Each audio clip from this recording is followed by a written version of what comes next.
सभी पत्रकार बंधुओं को नमस्कार। आज 3-4 विषयों पे आपसे बातचीत करनी है और जिसमें कि एक महत्वपूर्ण मुद्दा जम्मू कश्मीर से जुड़ा हुआ है। आपको याद होगा पिछले दिनों मैं कश्मीर गया था। हमारे विधायक महराज मलिक जी को जो अस्पताल मांग रहे थे अपने क्षेत्र के लिए, उनके ऊपर पीएसए लगा के उनको जेल में डाल दिया गया है। और पूरे क्षेत्र की जनता, कश्मीर की जनता, जम्मू की जनता सड़कों पे है, आंदोलन कर रही है, आवाज़ उठा रही है। तमाम संगठनों की ओर से आवाज़ उठाया जा रहा है कि महराज मलिक की गिरफ्तारी गलत हुई है।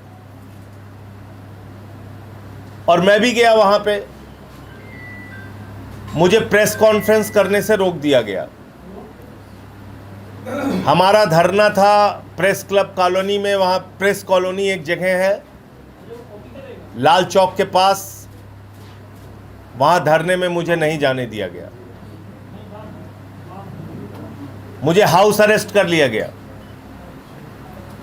और 3 बार के मुख्यमंत्री राज्य के, जिनके बेटे स्वयं इस वक्त मौजूदा मुख्यमंत्री हैं, फारूक अब्दुल्ला साहब, वो मुझसे मिलने के लिए आए, जिनका बेटा स्वयं मुख्यमंत्री है और वो 3 बार मुख्यमंत्री रह चुके हैं और उनकी पार्टी की सरकार है। और आपने देखा होगा कि मुझे मिलने नहीं दिया गया। मैं गेट पे खड़े होकर उनसे बात किया। फिर मुझे पूरे सुरक्षा घेरे में एयरपोर्ट तक पहुंचाया गया शाम को और वापस मुझे दिल्ली भेज दिया गया। अब मेरे आने के बाद वहां एक और नया घटनाक्रम शुरू कर दिया इन्होंने। अक्टूबर 2024 में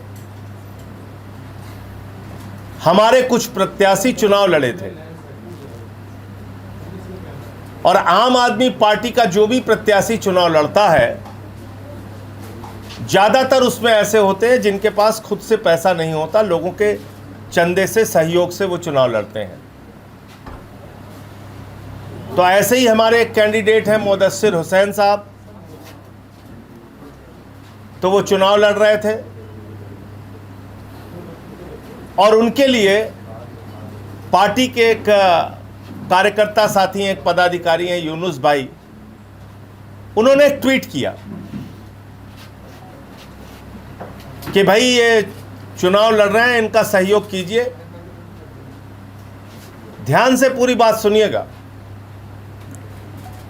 और उनके उस ट्वीट के आधार पर जब उन्होंने मदद मांगा तो करीब करीब 1.5 लाख रुपए उनके खाते में गया। 1.5 लाख रुपए उनके खाते में गया। 1 साल के बाद जब महराज मलिक को गिरफ्तार कर लिया गया, मैं वहां पे गया जब ये मुद्दा तूल पकड़ रहा है कि किस तरीके से आम आदमी पार्टी को दबाने और कुचलने की कोशिश जम्मू कश्मीर के अंदर की जा रही है। 1 साल के बाद मुदस्सिर हुसैन और यूनुस को बुलाया जाता है क्राइम ब्रांच के द्वारा और कह रहे साहब आपने ये चंदा क्यों मांगा? बोले भाई चंदा सार्वजनिक रूप से मांगा, ट्वीट करके मांगा। बहुत सारे हमारे प्रत्याशी चंदा मांगते हैं। नहीं, इसमें तो विदेश से पैसा आ गया। तो उसने कहा हाँ हो सकता है 20-25 हज़ार रुपए जो भारतीय विदेश में रहते हैं उन्होंने चंदा दिया होगा, जो पार्टी के कार्यकर्ता हैं, वॉलेंटियर हैं। बोले इसकी पूरी डिटेल दीजिए आप। उसने कहा साहब पूरी डिटेल ले लीजिए, हमारा खाता सीज थोड़ी हुआ है, बंद थोड़ी हुआ है। 8 घंटे तक बिठा के उन दोनों को टॉर्चर किया गया इमरान हुसैन जो हमारे प्रभारी हैं उनकी डिटेल मांगी गई। जो हजारों लाखों करोड़ रुपए के लुटेरे हैं उनके पीछे भारतीय जनता पार्टी पूरी मजबूती से खड़ी हुई है। जो हजारों लाखों करोड़ रुपए के लुटेरे हैं उनको अपनी पार्टी में सीने से लगाकर मोदी जी शामिल कर रहे हैं। जो देश की संपत्तियां लूट रहे हैं, हजारों करोड़ का भ्रष्टाचार कर रहे हैं, किसी को उप मुख्यमंत्री बना रहे हैं, किसी को मुख्यमंत्री बना रहे हैं, लेकिन कश्मीर के अंदर आम आदमी पार्टी बढ़ने ना पाए, इसके लिए 1.5 लाख रुपए का चंदा हमारे एक प्रत्याशी को मिला, उसकी 1 साल के बाद जांच करा रहे हैं। कितना पाप लोगे भाई भाजपाइयों तुम लोग? कितने गुनाह करोगे, कितनी तानाशाही करोगे, कितना पाप लोगे, कितना प्रताड़ित करोगे आम आदमी पार्टी के लोगों को? कोई तो सीमा तय कर लो, एक बार बता दो। तो इसलिए आम आदमी पार्टी ईमानदार और सच्चे लोगों की पार्टी है। हमारे कैंडिडेट सार्वजनिक रूप से जो चंदा लेते हैं उसकी डिटेल देते हैं, और वो 1.5 लाख रुपए का चंदा जो मुदस्सर को मिला वो कहीं से कोई गड़बड़ी का पैसा नहीं है, घोटाले का पैसा नहीं है, घपले का पैसा नहीं है। वो आम आदमी पार्टी के समर्थकों ने, कार्यकर्ताओं ने उनको सहयोग के रूप में दिया है। उसकी जितनी जांच तुम कराना चाहते हो कराओ, लेकिन तुम इन घटनाओं से पूरे देश के सामने एक्सपोज हो रहे हो। भारतीय जनता पार्टी इन घटनाओं से पूरे देश के सामने वो बेनकाब हो रही है। एक तरफ तुम पाकिस्तान के चरणों में बैठे हुए हो, पाकिस्तान के साथ क्रिकेट का मैच खेल रहे हो, तुम्हारे घरों के लड़के हजारों करोड़ रुपए कमा रहे हैं, और दूसरी तरफ आम आदमी पार्टी का जो कार्यकर्ता चंदा मांग के चुनाव लड़ता है उसकी जांच करा रहे हो, उसको प्रताड़ित कर रहे हो। ये तुम्हारी हकीकत है, ये तुम्हारी सच्चाई है। तो आम आदमी पार्टी केंद्र सरकार को और भारतीय जनता पार्टी को और जम्मू कश्मीर की इन जांच एजेंसियों को आगाह करना चाहती है कि दुर्भावना की ये राजनीति लंबे समय तक चलती नहीं। इसलिए आज जो आप कर रहे हैं उसका प्रतिफल भी आपको भविष्य में भुगतना पड़ सकता है। बहुत उत्साह और दादागिरी में इस तरह से हमारे कार्यकर्ताओं को प्रताड़ित करना बंद कीजिए, नंबर 1। दूसरा विषय क्या है इस वक्त? कल से सोशल मीडिया पे बहुत जोर शोर के साथ चर्चा है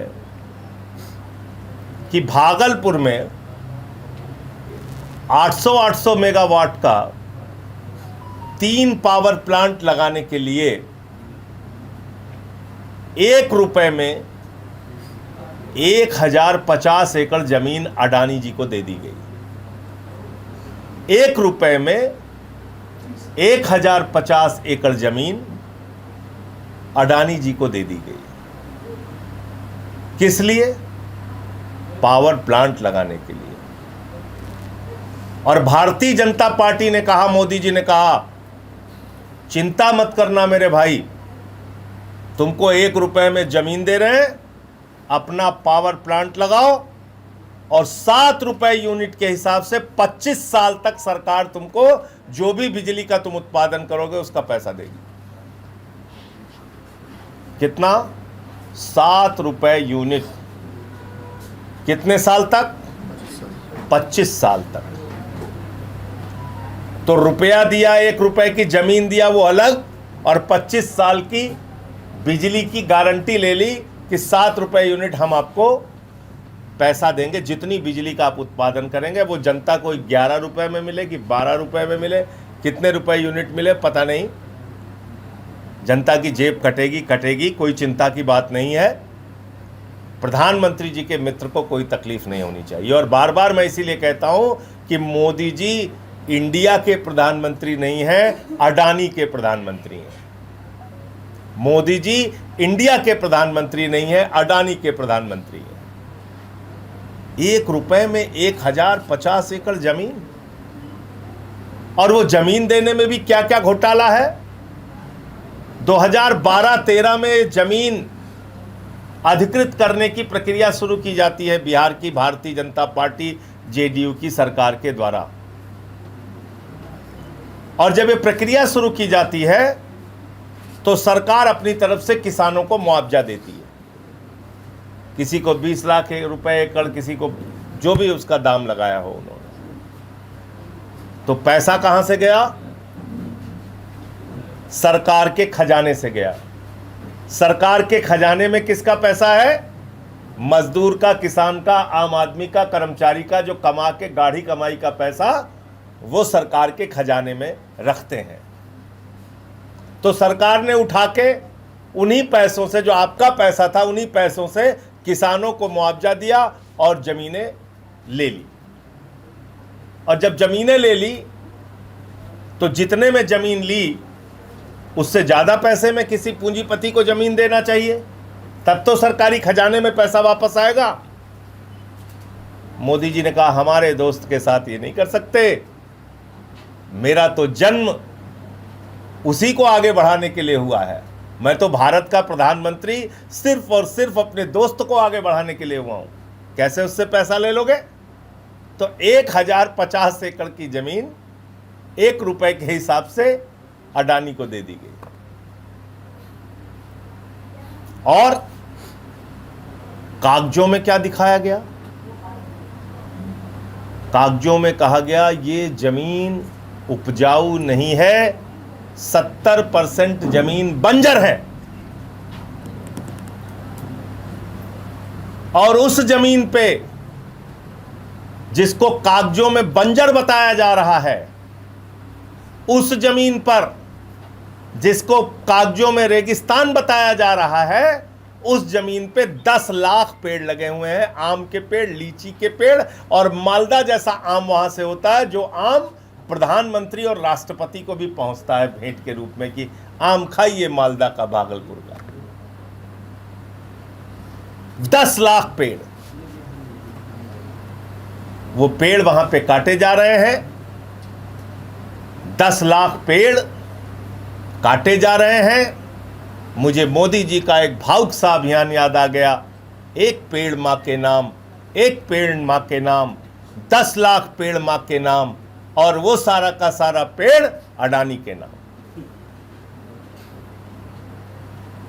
10 लाख पेड़ मां के नाम और सारा का सारा पेड़ अडानी के नाम। कि काट डालो इनको सबको। ये जो मां के नाम पे 10 लाख पेड़ लगाए, ये सारे के सारे पेड़ काट डालो, इसको वीरान बना डालो, अपना प्लांट खड़ा करो, अपना पैसा कमाई करो। कोई मतलब नहीं पर्यावरण से, कोई मतलब नहीं पेड़ों से। आम लीची जाता है तो जाए। तो ये जो गुनाह और पाप इस देश के अंदर हो रहा है कि आपके ही पैसे से किसानों की जमीन अधिकृत करके 1 रुपए में अडानी को भेंट कर दिया जा रहा है। और मैं जानता हूं इस देश के नौजवानों को गुस्सा बिल्कुल नहीं आता, उनकी सहनशीलता बहुत चरम पर है, उनको कोई दिक्कत नहीं है, वो तो खाली लाठी खाने के लिए बने हैं। पुलिस भर्ती का पेपर लीक होगा, जाएंगे लाठी खाएंगे। लेखपाल की भर्ती का पेपर लीक होगा, उस पर लाठी खाएंगे। नीट का पेपर लीक होगा, उस पर लाठी खाएंगे। जानवरों की तरह ट्रेन में भर भर के जाएंगे एग्जाम देने के लिए। अभी 4500 एसआई की भर्ती निकली है, 15 लाख लोगों ने फॉर्म भरा है। अब कब पेपर लीक हो जाएगा पता नहीं। तो एक तरफ आप हैं, आपका भविष्य है, आपके साथ सरकार के रवैये जो खुले तौर पे दिख रहे हैं वो है तानाशाही का रवैया, और दूसरी तरफ उनके दोस्त हैं अडानी, उनके बेटे हैं जो कहीं क्रिकेट के नाम पे करोड़ों कमा रहे हैं, कोई ऐसे पावर प्लांट लगा के हजारों करोड़ कमा रहे हैं। तो नौजवान कहाँ प्राथमिकता में है, उनका रोजगार कहाँ प्राथमिकता में है, किसान कहाँ प्राथमिकता में है।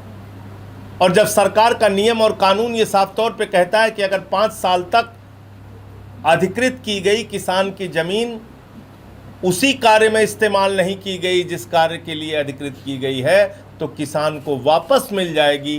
तो ये 1050 एकड़ ज़मीन जो किसानों से पावर प्लांट लगाने के नाम पे अधिकृत की गई थी भागलपुर में, ये ज़मीन वापस क्यों नहीं की गई किसानों को? 2012-13 में आपने अधिग्रहण शुरू किया और अब आपने जाके उसका पावर प्लांट का उद्घाटन किया और शिलान्यास किया और उसको भेंट किया, शिलान्यास किया है।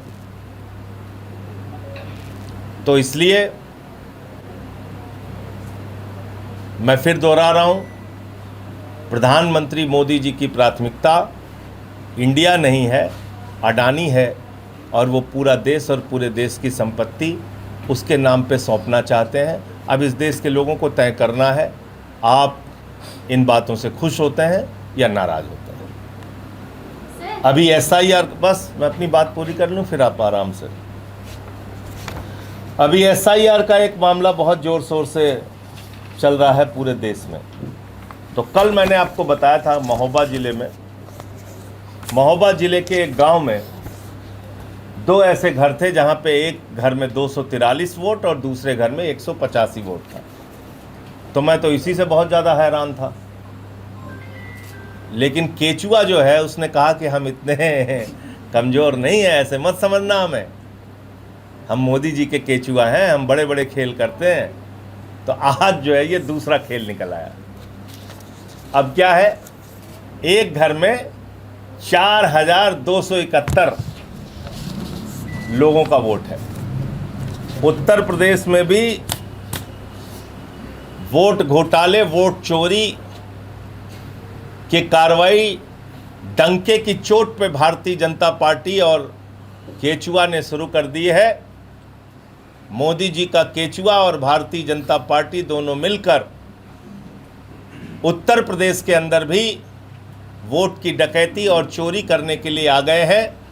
आपने अब तक स्कूटर चोर सुना होगा, बाइक चोर सुना होगा, कार चोर सुना होगा, गहना चोर सुना होगा, घड़ी चोर सुना होगा। यहाँ पर वोट चोर आ गए हैं, इनसे सावधान हो जाइए, वोट चोरों से सावधान।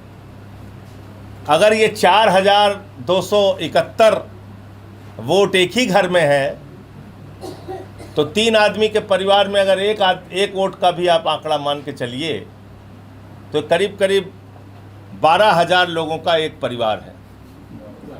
इसको खोजिए, आप लोग दूरबीन लगा के खोजिए, कैमरा लगा के खोजिए, मोबाइल लेके खोजिए, टेलीस्कोप लेके खोज, जैसे भी आप खोज सकते हैं खोजिए आप। और पूरे गांव का वोट जो है वो 16,000 है। ये पूरे इस गांव का वोट जो है वो 16,000 है, जिसमें से एक ही मकान में 4,271 वोट है। तो मैं इस मकान के मालिक से कहना चाहता हूं, तुम अकेले चुनाव में प्रधानी खड़े हो जाना, जीत जाओगे, कोई जरूरत नहीं किसी से वोट मांगने की। ये हो रहा है, ये हो रहा है उत्तर प्रदेश में, ये हो रहा है।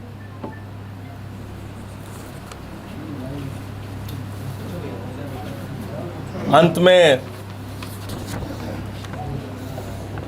2 टीचर, एक की उम्र 52 साल थी और एक की 49 साल थी, और दोनों टीचर्स ने अपनी जान दे दी यूपी में टेट के डर से। TET, जो लोग 30-30 साल से शिक्षण कार्य में हैं, टीचर हैं, सरकारी स्कूलों में पढ़ा रहे थे, अब उनसे कह दिया गया है कि साहब आपको TET पास करना पड़ेगा। अब पता चला बाप और बेटा एक के साथ एग्जाम देने जाएंगे। बोले तुम कहाँ देने जा रहे हैं? कहें हम जा रहे हैं SI के एग्जाम देने। बोले बाबूजी तुम कहाँ जा रहे हैं? कहें हम TET के एग्जाम देने जा रहे हैं। बाप बेटवा दोनों एग्जाम देंगे, हो सकता है एक आध के नाती भी हो गए हों। तो नाती चौथी पचई के एग्जाम देने जा रहा है, बेटवा नौकरी के एग्जाम देने जा रहा है, बाप भी नौकरी के एग्जाम देने जा रहा है। ये हो रहा है। तो इसलिए मेरी तो समझ में नहीं आता कि आप लोग नौकरी देने के लिए बने हैं या नौकरी लूटने के लिए बने हुए हैं। नौकरी देने के लिए बने हैं या लोगों को जान से मारने के लिए बने हुए हैं। ठीक है, आप सुप्रीम कोर्ट के आदेश का बहाना लेंगे, लेकिन सुप्रीम कोर्ट में जाके सरकार का पक्ष रखिए कि साहब ये संभव नहीं है, किसी भी हालत में संभव नहीं है, और ये लोग 30-30 साल से हमारे प्रदेश में पढ़ा रहे हैं और हम ऐसा नहीं होने देंगे। इनके टीटी के नाम पे आप इनकी नौकरी मत खाइए। अब इस उम्र में कहाँ से पढ़ेंगे, कहाँ से पास करेंगे। और अगर बहुत ज़्यादा आपके ऊपर दबाव हो तो मैं एक तरीका ये बता सकता हूँ, वैसे ही आप लोग पेपर लीक करते हैं, तो पेपर लीक करने वाली सरकार को मेरा एक सुझाव है, ठीक है, टीटी का एग्जाम एक दिन का रख लीजिए और सबको पास कर दीजिए। सुप्रीम कोर्ट की बात भी रह जाएगी और सब पास भी हो जाएंगे। खुला पेपर रख दीजिए, पेपर लीक हो ही रहा है, एक तरफ उत्तर दे दीजिए, एक तरफ पेपर दे दीजिए, वो लोग लिख के कॉपी जमा कर देंगे, पास कर दीजिए सबको। अगर इतना ही शौक है एग्जाम कराने का तो पेपर लीक करके इस बार थोड़ा भले वाला काम कर दीजिए। अब तक पेपर लीक करके आप लोग घपला घोटाला कर रहे हैं, इस बार भला काम कर दीजिए। 57 साल का आदमी बेचारा, कम से कम वो पेपर लीक आप कर दीजिएगा और देख लेगा, जो है कि यही लिखना है, लिख के दे देगा, सबको पास कर दीजिए। नौकरी मत खाइए किसी की, लोग जान दे रहे हैं। मैं उत्तर प्रदेश के मुख्यमंत्री योगी आदित्यनाथ जी से और भारतीय जनता पार्टी से ये अनुरोध करूंगा कि शिक्षकों के जीवन के साथ खिलवाड़ मत कीजिए। बहुत मुश्किल से उनको नौकरी मिली है और 30-30, 35-35 साल से वो लोग पढ़ा रहे हैं, तो अब आप उनकी जान लेने पे उतारू मत होइए। और ये जो नियम है इसमें रास्ता निकाल के उनकी नौकरियां यथावत बनी रहे, इसमें कोई परेशानी उनको ना उठानी पड़े। तो इतनी बात मुझे करनी थी। आपका कोई प्रश्न था? मेरा एक सवाल आपसे ये है कि सुप्रीम कोर्ट ने कहा है कि एसआईआर को लेकर अगर कहीं भी कोई भी गड़बड़ी पाई जाती है तो वहाँ पर उसे रद्द कर दिया जाएगा। अब आपने महोबा का कहा है, तो अगर इसमें अगर गड़बड़ी होती है तो एसआईआर सुप्रीम कोर्ट ने कह दिया है कि रद्द कर दिया जाएगा, तो इसको लेकर आप क्या कहना चाहेंगे? तो सुप्रीम कोर्ट को इन चीज़ों का संज्ञान लेना चाहिए। मैं जो लोग वकील साहबान लड़ रहे हैं सुप्रीम कोर्ट में केस, ये कागजात उन तक पहुंचा दूंगा कि वो बताएं सुप्रीम कोर्ट को कि यही हो रहा है। संजय रात गोरखपुर में गौकसी करने आए थे, जिसमें एक युवक की हत्या की बात कही जा रही है, उस पर अभी जांच चली, हालांकि सुबह से वहाँ पे बवाल हो रहा है काफी। तो मैंने अभी ये आपके माध्यम से जानकारी मिली है, मैं खबर देख के तब आपको कोई प्रतिक्रिया दे सकता हूँ। संजय जी, एक सवाल है, स्वास्थ्य विभाग में जो भर्तियां हुई थी उनकी जांच की जा रही है, काफी भर्तियां फर्जी पाई गई थी। आप लोगों ने काफी खबरें निकाली जब से प्रभारी उत्तर प्रदेश के आप बने, क्या कुछ कहेंगे संजय जी? नहीं, अगर फर्जी भर्ती हुई है तो उसके जगह जो सही पात्र रह गए उनको मौका दीजिए। लेकिन मैं आपसे कह तो रहा हूँ कि लेखपाल से लेकर दरोगा तक की भर्ती में पेपर लीक एक आम बात हो गई है। ये छात्रों के, नौजवानों के जीवन के साथ इस प्रकार का खिलवाड़ हो रहा है, उनके भविष्य के साथ, ये रोक लगनी चाहिए, ये बंद होना चाहिए। जी, अमित शाह ने एक बयान दिया जिसमें उन्होंने कहा है कि आजादी के बाद जितने भी प्रदर्शन होंगे उसकी जांच होगी, उसकी टेलीफोन फंडिंग कर रहा है। एक मिनट, उनकी बात सुनिए। हाँ, संजीव सोम जी ने भी इस पर यही कहा कि मिनी पाकिस्तान नहीं बल्कि पाकिस्तान है, पश्चिमी उत्तर प्रदेश। भैया, हमारे हिंदुस्तान के किसी हिस्से को कोई पाकिस्तान कहेगा, मैं तो बर्दाश्त नहीं कर सकता। हिंदुस्तान की एक एक इंच जमीन हिंदुस्तान की है। हिंदुस्तान के एक एक कण जो हिंदुस्तान के क्षेत्र में आते हैं वो हिंदुस्तान के हैं। और इसको जो लोग पाकिस्तान मानते हैं उनको सचमुच में जाके पाकिस्तान ही रहना चाहिए, हिंदुस्तान में रहने का हक नहीं है उनको। अब हमारी ज़मीन को पाकिस्तान कह दे रहे हैं, कैसे कह सकते हैं आप? ये 144 करोड़ लोगों का देश है। यहाँ हिंदू भी हैं, मुसलमान भी हैं, सिख भी हैं, ईसाई भी हैं। इसलिए नफरती भाषा बंद होनी चाहिए। पश्चिमी उत्तर प्रदेश किसानों का प्रदेश है, नौजवानों का प्रदेश है। बड़े बड़े किसान आंदोलन पश्चिमी उत्तर प्रदेश में हुए हैं। चौधरी चरण सिंह जैसे नेता, चौधरी महेंद्र सिंह टिकैत जी जैसे नेता उसी क्षेत्र से जन्मे और इस देश का नेतृत्व किया, उन्होंने किसानों का नेतृत्व किया। आप उस क्षेत्र को पाकिस्तान से तुलना कर रहे हैं, ये ठीक बात नहीं। अमित शाह का एक बयान आया जिसमें उन्होंने कहा है कि आज़ादी के बाद से जितने भी प्रदर्शन हुए हैं उसकी फंडिंग कहाँ से हुई उसकी जांच होनी चाहिए। उनकी खुद की फंडिंग कहाँ से हो रही है उसकी जांच नहीं होनी चाहिए? उनके बेटवा कहाँ से फंडिंग हुई उसकी जांच कौन करेगा? उनके बेटे को ये जो क्रिकेट का मैच करा के कहाँ से उनको पैसा कमाई कर रहे हैं इसकी कोई जांच नहीं होगी? इसके निर्देश भी दे दिए अब तो इसलिए इनके पास कोई काम तो है नहीं। इनको फ़ायदा हो तो दाऊद इब्राहिम भी इनके लिए अच्छा है, कोई दिक्कत नहीं इनको। पीटी मामले पर सरकार रिवीजन फाइल करेगी, योगी आदित्यनाथ के एक्स हैंडल से ट्वीट किया गया है, पोस्ट किया गया है। नहीं, निश्चित रूप से अगर उनकी मंशा साफ है, जैसे आपको याद होगा कि पहले ऐसे शिक्षकों के मामले में भी जब शिक्षा मित्र वाला मामला हुआ था तब भी सरकार ने दोहरा रवैया अपनाया था। तो अगर इनकी नीयत साफ़ है तो ये कोई ऐसा एक भी आदमी की नौकरी नहीं जाने पाएगी, और अगर नीयत में खोट होगा तो आदेश का बहाना लेके वो लोगों को निकालना शुरू करेंगे एग्ज़ाम के बहाने। और एक क्वेश्चन है कि जो बाढ़ प्रभावित क्षेत्र जो पंजाब में है तो उसमें भाजपा ने आरोप लगाया था कि जो भगवत मान जो वहाँ के सीएम हैं वो भर्ती हो गए थे अस्पताल में। भाजपा ने, अमित शाह ने, किसी ने, कोई नेता था भाजपा का, उसने लगाया था कि ये केवल इनको भर्ती होने का इनका बहाना था, आम आदमी पार्टी के जो मुख्यमंत्री है। भैया वो तो डॉक्टर की जांच रिपोर्ट है, सब जाके देख लीजिए। अमित शाह जी को भेजिए, जाएं अस्पताल, सब कागज पत्तर लेके उसको सामने करें देश के। प्रदेश के डिप्टी सीएम ब्रजेश पाठक जी ने प्रधानमंत्री जी के लिए पत्र लिखा है उनके जन्मदिन से पहले, उसमें तमाम उनकी तारीफें कसीदे पढ़े। उन्होंने कहा कि ऐसा प्रधानमंत्री प्रदेश में आज तक नहीं हुआ है।